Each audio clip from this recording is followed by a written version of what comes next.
Greetings, fellow gorehounds, and welcome back to a Blood Splattered vlog. I'm the Horror Guru, and you might be wondering why I am doing this via my webcam instead of my normal setup. Well, that's because we currently have my normal camera set up for a shoot that we are going to do tomorrow for my next Blood Splattered Cinema episode, which, by the way, is coming to you soon. It's just been taking a while, and I apologize for that. Anyway, none of that is the point of this video, because the point of this video is I want to talk about scary stories to tell in the dark. Because this last weekend, I did finally get a chance to see that movie, and I figured you would all want to know what I thought about it. Now, for those of you who don't know, Scary Stories to Tell in the Dark was a collection of short stories from the 80s and the 90s that were collected into 3 books and were really popular with a certain generation of kids, namely people my age and older. For a lot of us out there, they were kind of like Goosebumps before Goosebumps was a thing. But there are 2 main things you gotta understand about the original Scary Stories book. Number 1,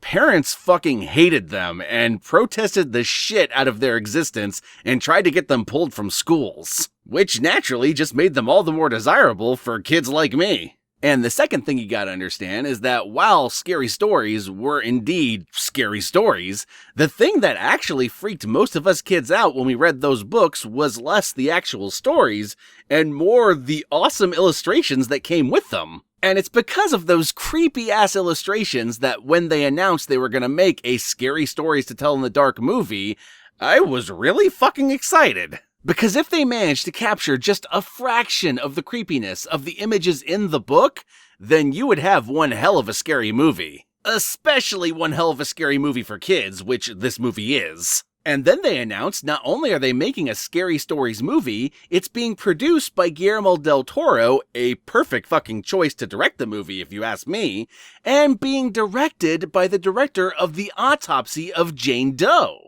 who, if you don't know, also directed the fantastic film Troll Hunter, which, if you've seen Troll Hunter and all the creepy monsters in that movie that he brought to life, he's also a really perfect choice for this film. So now with all that said, how did I feel about the final product? Did I like it? Did I dislike it? Did I feel meh?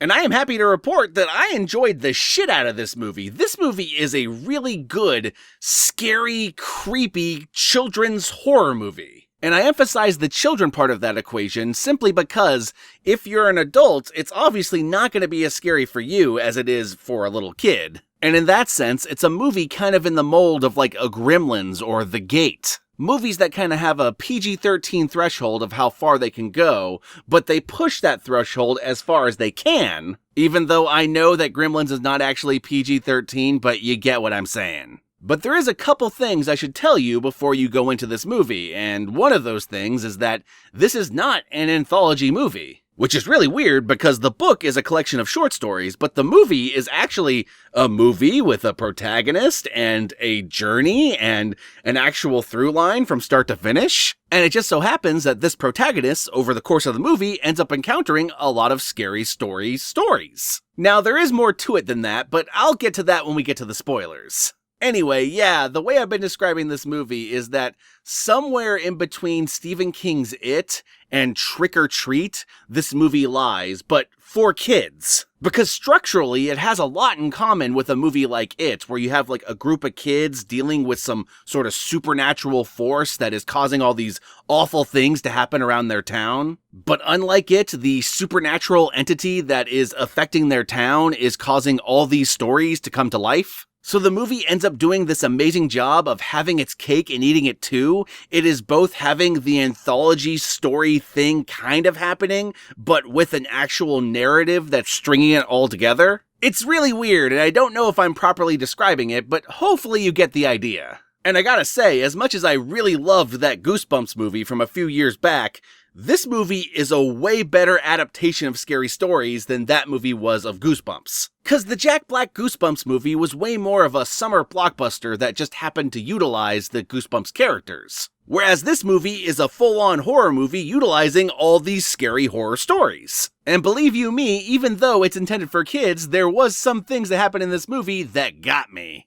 And I say that as someone who read some of the scary stories, so I kinda knew what was gonna happen before it happened. Not to say the whole movie is predictable, they switch some things up here and there, but, like, there's still, like, the basic idea of most of these stories is left intact. Anyway, some of the other things I really loved about this movie is I really loved the cast of kids in this film. This is another movie in which they cast age-appropriate kids, and each of them gives a fantastic performance. And there's two things this movie did with its main characters that I thought was actually quite novel. Number one, it's very rare in a movie like this, in a Goonies / Stand By Me / It style little kids horror adventure movie, it's very rare for there to be a Hispanic character at the center of it. Usually it's a bunch of white kids with like a token Asian or black kid. But this movie actually had a prominent Hispanic character and is actually kind of the co-lead of the film. So kudos to you, movie! The other thing I really liked is that it's very rare for these movies to have a horror expert in the movie and have that horror expert be the little girl instead of the little boy. And it also helped that both of those characters were really well written and very well acted by the two leads. And the other thing I really liked about this movie is that they fucking perfectly brought those creatures from that book to life in living, breathing fucking motion. And oh my god, some of them are just so gorgeously rendered. I'm not even going to show you images of them, you're just going to have to see the movie and see them for yourselves. Unfortunately though, that does lead me to my one complaint with this movie, and that's that there were certain scenes that felt like they were filmed a little too dark. And I don't mean tonally, the movie is obviously tonally dark, I mean like visually, like actually hard to see dark in some scenes. It isn't the whole movie, and it is just a couple scenes here and there, but it did get in the way of seeing some of the awesome architecture that they had throughout this film. One caveat about that complaint, though, I have no idea if that's because that was the print of the movie that I was watching, or if that's because the projector was fucked up. It could totally be that, and I would have no idea, so take that complaint with a grain of salt. Your experience might be different from mine. Anyway, my fellow gorehounds, I fucking loved scary stories to tell in the dark, and I highly recommend that you go see the movie, and that you just don't go see the movie, you should see it with whatever little kid you have in your life. If you have a little kid of your own, bring them. If you have a niece, if you have a nephew, bring them, because they're gonna love the fuck out of this movie. This is gonna be, wee baby's first horror experience for some of these kids, and good God, is it a good one to start with. As per usual, I'll include some sort of Amazon affiliate link in the description below, and if you click that link and buy or rent the movie with that link, I will get a kickback from it. And one last thing, there are no animal deaths in this movie, unless you count spiders, which, I personally don't, because fucking spiders, the bane of my existence. Anyway, let's move on to the spoilers. Anyway, the basic premise of this movie is you have this group of teenagers who end up coming across this one book. And inside the book, there are these scary stories, and yes, they are the scary stories from Scary Stories to Tell in the Dark. For example, one of the stories that's already in the book is The Wendigo, so there you go. Basically, once the teenagers have the Scary Stories book and start reading the scary stories in the book starts to write scary stories about them. But here's the catch, the scary stories about them happens to them while it's being written. So for example, one of the kids ends up having the story, The Big Toe, happen to them. They find this porridge in the fridge, they start eating the porridge from the fridge, and inside the porridge is a big toe. Which is freaky in and of itself, but to make it even more freaky, there is a ghost that is trying to get inside the house to get to the kid and get her big toe back. But if you've read those books, you kinda already know how most of those stories end. The real question is, how does the story that the movie is built around go? Because it turns out that the book belonged to this one girl who everyone thought was a witch and who poisoned all these kids around town. So they sent her to an insane asylum and tortured her for fucking years. And now her spirit resides in this book and is wreaking vengeance upon the world that wronged her. But they do these really cool things where, like, the stories that are already in the book are actually about her family when she was seeking vengeance on her family for betraying her like they did when she was young. So, like, the Wendigo story, for example, is about her dad. Or was it her brother? I might have got that wrong. It was one of the two. I'm sure someone in the comment section will correct me, so whatever. But here's the thing. The house of this old witch, this old ghost that haunts this book, that house is essentially where the whole haunted house story takes place. And by haunted house story, I mean the story simply called The Haunted House. It's essentially the crux of the whole movie and leads up to the finale of the movie. But I really like that over the course of the movie, they managed to work in Harold, the Red Spot, the Pale Lady, the Jangly Man. All these creatures that haunted my dreams as a little kid are brought to full life in this movie, and they're woven into the plot really well, and I feel like I'm just kind of repeating myself now. What can I talk about in the spoiler section that's actually interesting and not just a repeat from the previous section? I gotta think about this.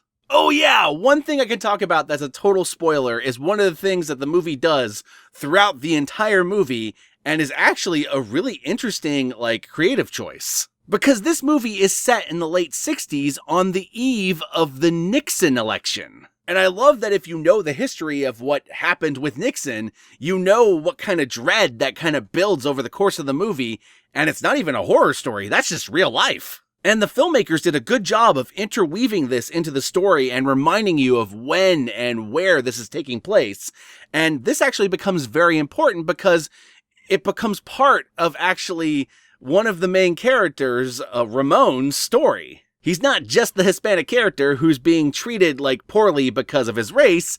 He's also being treated poorly because it turns out he's a draft dodger.